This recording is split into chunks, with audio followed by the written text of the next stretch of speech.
Hey friends, Mary Starr here, and I want to talk in this Tuesday business tip real quick about what am I going to talk about? The three things that every business needs, whether you're brand new to starting a business or you're thinking about starting a business. There's three key things that you will need. What do you think they are? Write them in the comments. Like, what do you think a successful business needs? What does a successful business need? Anybody? Think about like what a good service, okay? Good service being one. What else? What do you think a successful business needs? Right? Whether you run a business out of your home, whether you're a chiropractor, whether you have a little storefront, maybe you own a pharmacy, what do you think a good successful business needs? Okay, write that in the comments. I'm going to give you a few facts. You know that more than 95, and I think the number is up to like 98% of all businesses will fail in the first 5 years. 98% of all businesses will fail in the first 5 years.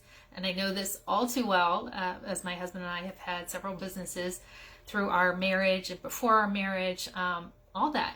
And that cannot just happen because you have bad service, like someone said. It can happen because maybe a pandemic happens or something like that. But usually most businesses will fail in their first 5 years. And I remember learning this almost 20 years ago from a book called The EMyth, Why Small Businesses Fail and What to Do About It by Michael Gerber. It's called The EMyth, Why Small Businesses Fail and What to Do About It by Michael Gerber. I remember reading that book, and my husband and I read it and listened to it multiple times. Back then, I think it was like a tape or a CD or something. Now you can listen to it on Audible. And he brought up some really valid things. So then I would go through like to a new restaurant or go to a new store, I'd go to a new hairdresser or something like that. And I would see what he was talking about. I was like, this business isn't going to be in business for long. You know, they're not going to be, maybe it was a restaurant. And the first time I went, I had this amazing salad and all the little, it was like chicken and oranges and it was amazing. It was a big portion. It was beautiful. And then the second time I go, like the lettuce is wilted, there's hardly any oranges. And the third time I go, it's like kind of good, but the chicken's raw. Like, do you see that inconsistency, right? Well, anyway, you can get a lot of good tips from that book called The EMyth, Why Small Businesses Fail and What to Do About It. But I think the key thing that business owners, whether you're in home business like me, or you have a storefront, or you are a hairdresser, or you're creating a new product, or anything like that, is you really need to be consistent. And this is a very hard lesson that I've learned through the years. Very hard lesson. And it's cost me hundreds of thousands of dollars, if I could really say that. I know it has hundreds of thousands of dollars. But there's three things, but there's three things you need to be consistent with. Okay, so write that down. Consistent. I need to be consistent. The three things you need to be consistent with, and I do think this applies to almost every business. Number one is your exposure to new, potentially new clients, people.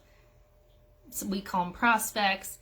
New people, your exposure to new people. And what happens a lot of times for a new business owner, and I see this over and over in my own business, but I see this in businesses that start off, and the EMyth even talks about it, is that say we're really good at like doing hair, right? So we take off and we start our own business and we're doing hair and people love it and we're getting busier and busier and our chair is full, and then we forget that we still need to market our business and bring in new people.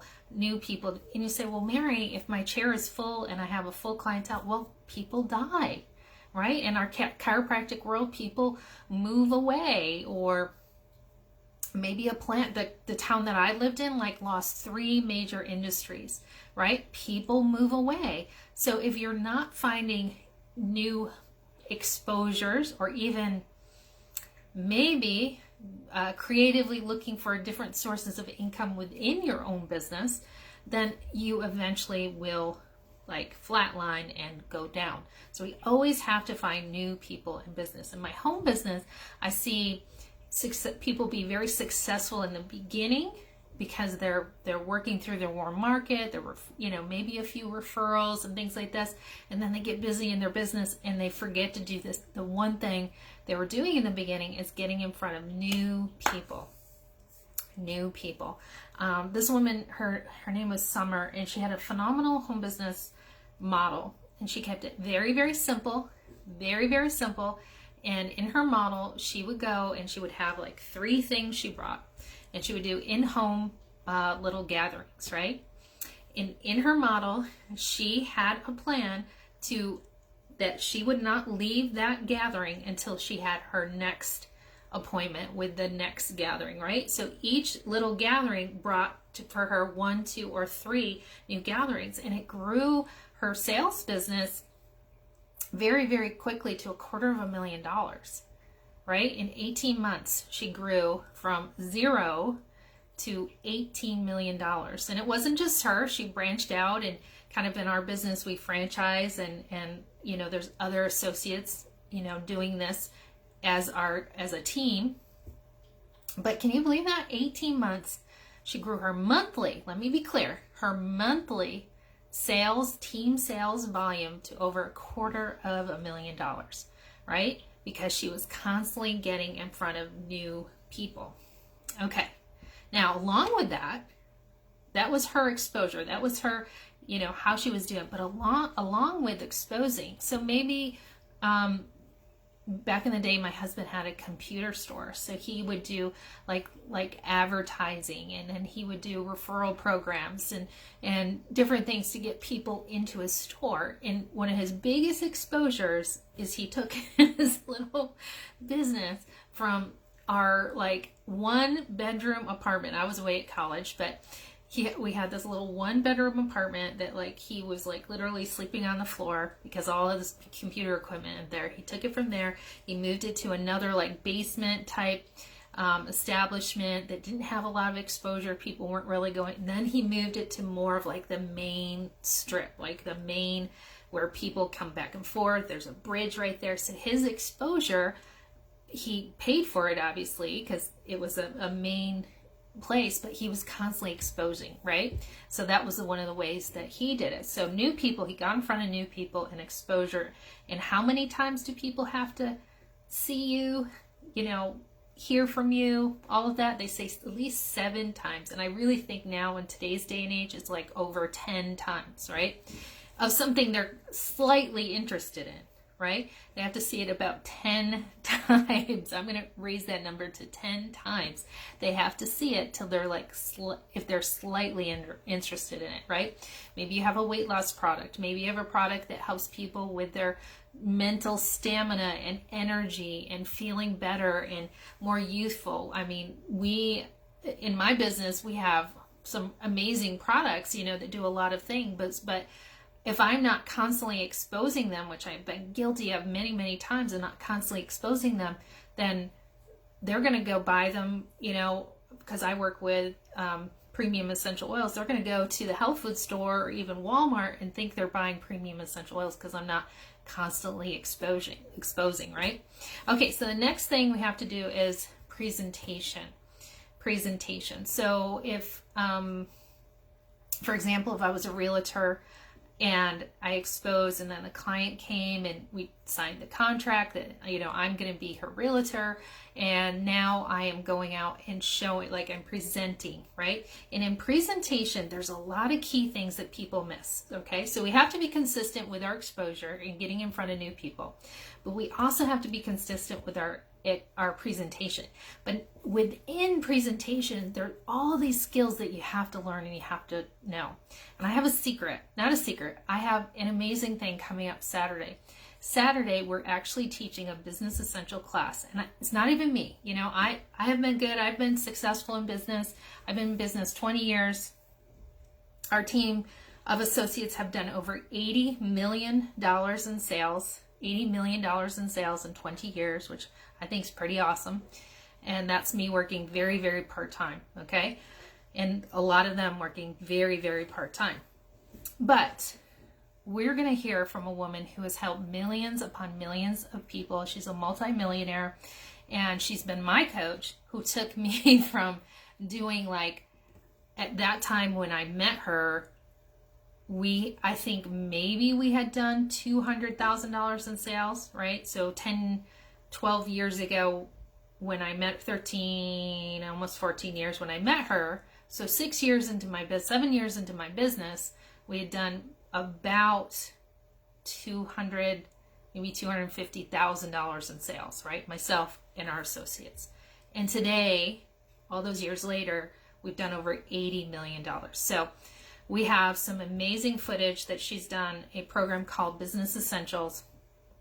And we're going to unpack this. You and I, we're going to get together and we're going to go through this. It's going to be via Zoom, and we're going to unpack some of these things. And she's going to give us some tips about presentation and how important it is, and some of these key things that you probably have never heard of before. And the third thing that we need to be consistent with in our business, if you want to have a successful business, is our service. Right? And in the beginning, I told you that story of the EMyth, where we had, well, I'll tell you one more story from the EMyth too. And this is a story of like a barber shop. And the gentleman comes in, and the first time he's offered coffee and, warm towel, and it's like, this is great, right? And the second time he comes in, he's not offered any coffee, but he gets the warm towel. And the third time he comes in, he's, none of it, right? And I always say this with hairdressers, right? I work a lot with premium essential oils, and I teach hairdressers like some of people's favorite things. And I know I would drive like 45 minutes, an hour and 15 minutes to go to this one hairdresser who didn't even do very good hair, but because she would give me the scalp massage and the shoulder massage, she goes, oh yeah, people can, and it was only like maybe 5 minutes, but it was so relaxing. So through the years, when I got into the working with the premium oils, I would go in and work with hairdressers and teach them, hey, you do the hot pack, even if you don't want to do a massage, do the hot pack, rub some essential oils, or give them a tissue with essential oils. Whatever you do, just be consistent with it. I think my girlfriend Laura, she does like little roller bottles or something like that. And my girlfriend April, who's a very successful businesswoman, she has the little roller, the shoulder hot pack. It's that consistent thing over and over. So service. And during our class on Saturday, so we're doing a class on Saturday with Business Essentials, we have some amazing footage from my mentor, who's a multimillionaire, who's helped millions of people all over the world be successful in business, in their home, in their relationships, in their finances. She helped us in our business go from not even like 6 years into our business doing about $250,000 in sales to today doing over $80 million in sales in almost 21 years in November. So I don't know. All I know is that these things work. And if you want to have a successful home business, I encourage you to maybe join us. The tuition is super cheap. In fact, I'm here to actually raise some money for a foundation that I believe heavily in, that whose purpose and passion is to help the youth, the underserved and vulnerable kids of the world. So that's what we're going to do. And so a portion of your tuition will go to that. So that is Saturday, March 27th, I believe. Let's look again. March 27th, if you're on the East Coast, that's from 9 a.m. to 12. If you are in Central like me, here in the US, it's from 10 to 1. You can figure out the rest too. So if you want an invite to that, make sure you message me. If you're watching this on YouTube past the date, let us know in the comments if you want our next date. Probably the next class will be in May. Or if you want to work with my business mentor directly, she will be doing her last and final event in April. But don't worry, there's some amazing business leaders that she's raised up who are going to take over some of that training, but she's going to be doing her last business training, and that's a 3-day event, and it's so worth your time, energy, money, resources to take that class. You can take it virtually, and there is some tuition for those who want to take it in Texas. That's where it's going to be. Okay, so to wrap up, I told you that to be successful in business, if you're thinking about starting a business or you have you are in business right now, you have to be consistent. And the three areas you need to be consistent in is you have to expose your business to new people consistently every week, every month. Like, you have to have a plan, and you have to be getting in front of new people. The second thing is you're presenting, right? Actually presenting your product, your service, your offer. And if you are a hairdresser, then your presentation might be actually doing the person's hair for the first time. And then there is the service. And I want to share with you, I'm going to share in my class about the $1 million thank you card. Okay, I'm going to share you the story of the $1 million thank you card that has blessed our family radically. And it's all because of course, the mentorship that we got, but how important gratitude and thank you and appreciation is in your business. So that's all part of service. And yeah, so hopefully you can join us on Saturday, March 27th from 9 a.m. to noon. 3 packed full hours. I promise you, you will get way more than the value of that class, which is like, I think, less than $25. But you will get so much that you can pour into your business, whether you're just thinking about maybe starting your own embroidery business because you love to do that, it's your passion, your hobby, you want to sell some things on Etsy, whatever it is, I know you can get something out of this business. All right. Have a great night, and we'll talk to you later. And don't forget to subscribe to our YouTube channel and like and hit the notification button. This helps us a bunch. And you know, all those little, what do you call them? Logarithms, algorithms, or whatever. But I would really appreciate it. Thank you so much. Bye-bye.